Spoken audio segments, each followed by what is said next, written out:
Reporter breaking. വിഴിഞ്ഞത്ത് കടൽക്ഷോഭത്തിൽ കാണാതായ ജോണിനായുള്ള തിരച്ചിലിൽ കുടുംബത്തിന് കടുത്ത അതൃപ്തിയുണ്ട്. 4 ദിവസമായിട്ടും ഒരു നടപടിയും ഇല്ല എന്ന് ജോണിന്റെ മകൾ റിപ്പോർട്ടറിനോട് പറഞ്ഞു. അപകടം നടന്ന യഥാർത്ഥ സ്ഥലത്ത് കോസ്റ്റൽ പോലീസ് പരിശോധന നടത്തുന്നില്ല എന്നുള്ളതാണ് മകളുടെ പരാതി. ഇന്ന് കടലിൽ നിന്ന് കാണാതായിട്ട് 4 ദിവസമായി. നാളെ ആകുമ്പോഴത്തേക്ക് 5ാമത്തെ ദിവസമാണ്. പക്ഷേ യാതൊരു നടപടിയും ഈ കോസ്റ്റൽ ഈ പോലീസിന്റെ കയ്യിൽ നിന്നോ അല്ലെങ്കിൽ ഇതിനുമായിട്ട് ബന്ധപ്പെട്ട അധികാരികളുടെ കയ്യിൽ നിന്നോ യാതൊരു നടപടി ഇതുവരെ അതായത് നമുക്ക് തൃപ്തികരമായ രീതിയിൽ നടന്നിട്ടില്ല. ഇവർ ഹെലികോപ്റ്റർ ഇറക്കുന്നെന്ന് പറഞ്ഞിട്ടുണ്ട്. ഈ ഹെലികോപ്റ്റർ ഇറക്കിയിട്ട് ഇവിടെ കരയിൽ കിടന്നാണ് രണ്ട് ദിവസം കിടന്ന് ചുറ്റിയത്. വേറെ ഒരു ബന്ധവും ഇവർ ചെയ്യുന്നതുമായിട്ടും ഇല്ല. മറ്റുള്ളവരെ രക്ഷിക്കാൻ വേണ്ടിയിട്ടുള്ള ഇന്റൻഷനിലല്ല ഇവർ ബാക്കി കാര്യങ്ങൾ ചെയ്യുന്നത്. അതുമാത്രമല്ല, ഇപ്പോൾ ഒരാളുടെ ജീവന് ഇവിടുത്തെ മെമ്പേഴ്സിനൊക്കെ ചോദിച്ചപ്പോഴത്തേക്ക് അവർ പറഞ്ഞത് ഒരാളായതുകൊണ്ട് നമുക്കൊന്നും ചെയ്യാൻ പറ്റില്ല, ഒരു 5 or 6 പേരുണ്ടായിരുന്നെങ്കിൽ നേവിനെ ഇറക്കാമായിരുന്നു എന്നാണ് പറഞ്ഞത്. അപ്പൊ കടലിൽ പോയ മത്സ്യത്തൊഴിലാളിയുടെ ഒരു ജീവനാണെങ്കിലും വിലയില്ലേ? അപ്പൊ ഇതേ കാര്യം നിങ്ങൾ ഇവിടെ ഈ മണ്ണിടിച്ചിലും കാര്യങ്ങളൊക്കെ വന്നപ്പോഴത്തേക്കും ഒരൊറ്റ ദിവസത്തിലും 1 or 2 ദിവസത്തിലല്ലേ കാര്യങ്ങളെല്ലാം നടന്നത്? അപകടത്തിൽപ്പെട്ട മറ്റ് മത്സ്യത്തൊഴിലാളികളെ തിരച്ചിലിൽ ഉൾപ്പെടുത്തണമെന്ന ആവശ്യം പോലീസ് തള്ളിയെന്ന് മകൻ പറയും.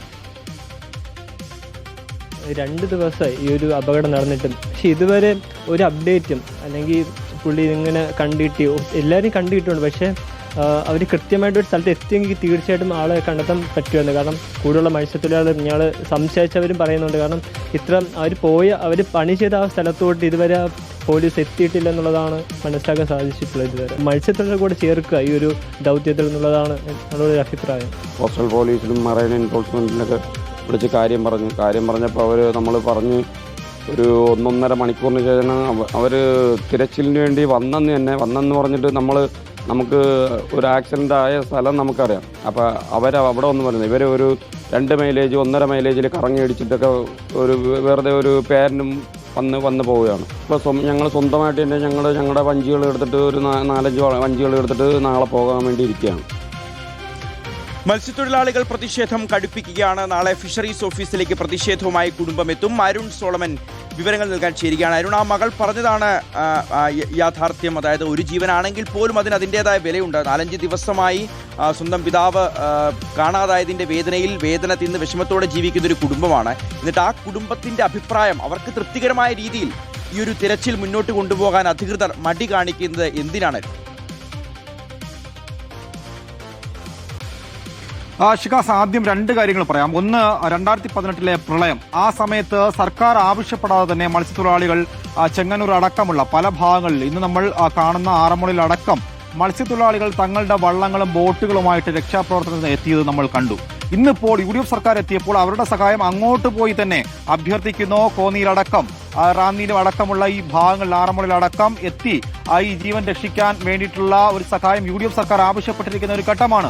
ഇവിടെ ജോണിന്റെ മകൾ ജിജി ജോൺ വ്യക്തമാക്കുന്ന ഒരു കാര്യമുണ്ട്. ഒരു മത്സ്യത്തൊഴിലാളിയാണെങ്കിൽ അയാളുടെ ജീവന് വിലയില്ലേ എന്നുള്ളൊരു ചോദ്യമാണ് UDF സർക്കാരിനോട് ചോദിക്കുന്നത്. കാരണം ഇവിടെ ഈ അപകടം നടന്ന് 4 ദിവസം പിന്നിട്ടിരിക്കുകയാണ്. കോസ്റ്റൽ പോലീസിന്റെ ഭാഗത്തു നിന്ന് യാതൊരുവിധ നടപടിയും ഉണ്ടാകാത്ത ഒരു ഘട്ടത്തിലാണ് ഇപ്പോൾ മത്സ്യത്തൊഴിലാളികളും ആ കുടുംബവും നാളെ വിഴിഞ്ഞം ഫിഷറീസ് ഓഫീസിലേക്ക് പ്രതിഷേധവുമായി രംഗത്തെത്തുന്നത്. കാരണം ഈ അപകടം നടക്കുന്നത് 31-ാം തീയതി രാത്രി, അതായത് പുലർച്ചെ 1-ാം തീയതി തന്നെയാണ്. 1:30 മണിക്കും 2 മണിക്കും ഇടയിലാണ് ഈ അപകടം വിഴിഞ്ഞം അടിമലത്തുറ ഭാഗത്ത് നടുക്കടലിൽ വെച്ച് സംഭവിക്കുന്നത്. ഈ വള്ളത്തിൽ ജോൺ മത്യാസിനൊപ്പം തന്നെ 4 മത്സ്യത്തൊഴിലാളികൾ കൂടെ ഉണ്ടായിരുന്നു. ഈ അപകടം നടന്ന് വള്ളം മറിയുമ്പോൾ തന്നെ ഈ ബോട്ടിൽ ഈ 4 മത്സ്യത്തൊഴിലാളികൾ പിടിച്ചു നിൽക്കുന്നുണ്ട്. ഏകദേശം 5 മണിക്കൂറുകളോളമാണ് ഈ മത്സ്യത്തൊഴിലാളികൾ നടുക്കടലിൽ കിടന്നു എന്നുള്ളതാണ്. ഈ അപകടത്തിന് പിന്നാലെ ജോൺ ഈ ബോട്ടിൽ നിന്ന് തെറിച്ചു വീഴുകയും അകലേക്ക് പോവുകയും ചെയ്തു. പിന്നീട് 5 മണിക്കൂറിന് ശേഷം 6:30 മണിക്ക് പുലർച്ചെയാണ് കോസ്റ്റൽ പോലീസ് ഈ സംഭവ സ്ഥലത്ത് എത്തുന്നത്.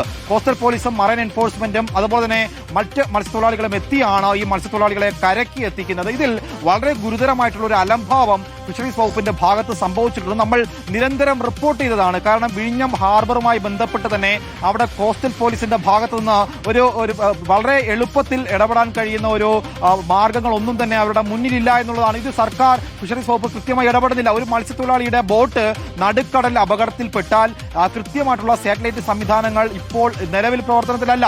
അതുകൊണ്ടാണ് ഇത്രയും ഈ രക്ഷാപ്രവർത്തനത്തിൽ വളരെ വൈകിയുള്ള ഒരു ഇടപെടൽ ഉണ്ടായിട്ടുണ്ട്. പിറ്റേ ദിവസം 1-ാം തീയതി രാവിലെ 10-11 മണിയോടുകൂടിയാണ് ജില്ലയുടെ ചുമതലയുള്ള മന്ത്രി CP ജോൺ വിഴിഞ്ഞത്തെത്തുന്നത്. അതിനുശേഷമാണ് ഈ ഒരു മത്സ്യത്തൊഴിലാളികളെ കൊണ്ടുവരാനുള്ള ഈ ആംബുലൻസിന്റെ ഈ മറൈൻ ആംബുലൻസിന് ഇന്ധനം തന്നെ അടയ്ക്കുന്നുള്ള ഗുരുതരമായിട്ടുള്ള ഒരു കൃത്യം അവിടെ നടന്നിരിക്കുകയാണ്. ഇതൊന്നും തന്നെ ഫിഷറീസ് വകുപ്പ് മന്ത്രി തന്നെ അറിഞ്ഞിട്ടില്ല. സംഭവ സ്ഥലത്ത് ഇത് തിരുവനന്തപുരത്ത് മുതലപ്പുഴയായാലും വിഴിഞ്ഞത്തായാലും ഈ രണ്ട് സ്ഥലങ്ങളിലും വലിയ പ്രതിഷേധങ്ങൾ അരങ്ങേറിയതാണ്. കാരണം ഇവിടെ രണ്ടിടങ്ങളിലും ആംബുലൻസ് സംവിധാനങ്ങളോ രക്ഷാപ്രവർത്തനത്തിന് വേണ്ടുന്ന കോസ്റ്റൽ പോലീസിൽ മതിയായിട്ടുള്ള ഉദ്യോഗസ്ഥരോ ഇല്ല എന്നുള്ളതാണ് ഏറ്റവും ഗുരുതരമായിട്ടുള്ള കാര്യം. ഈ സംഭവ സ്ഥലത്ത് മരണ വീടുകളിൽ പോലും ഫിഷറീസ് വകുപ്പ് മന്ത്രി സന്ദർശിച്ചിട്ടില്ല. എവിടെയാണ് അബ്ദുൾ ഗഫൂർ എന്ന ചോദ്യം ഇതിനോടകം തന്നെ മത്സ്യത്തൊഴിലാളി സംഘടനകൾ ചോദിച്ചിരിക്കുകയാണ്. നാളെ ഈ പ്രതിഷേധം ഏത് തലത്തിൽ മാറുമെന്ന് നമുക്ക് കണ്ടറിയാൻ പോലും കഴിയില്ല. കാരണം മുതലപ്പുഴയിൽ നമ്മൾ ആ പ്രതിഷേധം കണ്ടതാണ്. വലിയ രീതിയിലുള്ള പ്രതിഷേധം മുതലപ്പുഴയിൽ വലിയ വിമർശനമാണ് മത്സ്യത്തൊഴിലാളികൾ ഉയർത്തുന്നത്.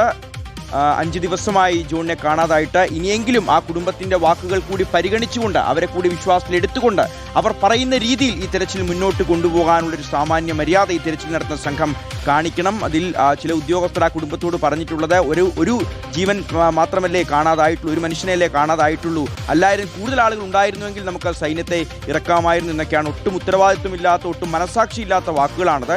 ഇനിയെങ്കിലും കാര്യക്ഷമമായ തിരച്ചിൽ നടക്കുമെന്ന് നമുക്ക് പ്രതീക്ഷിക്കാം.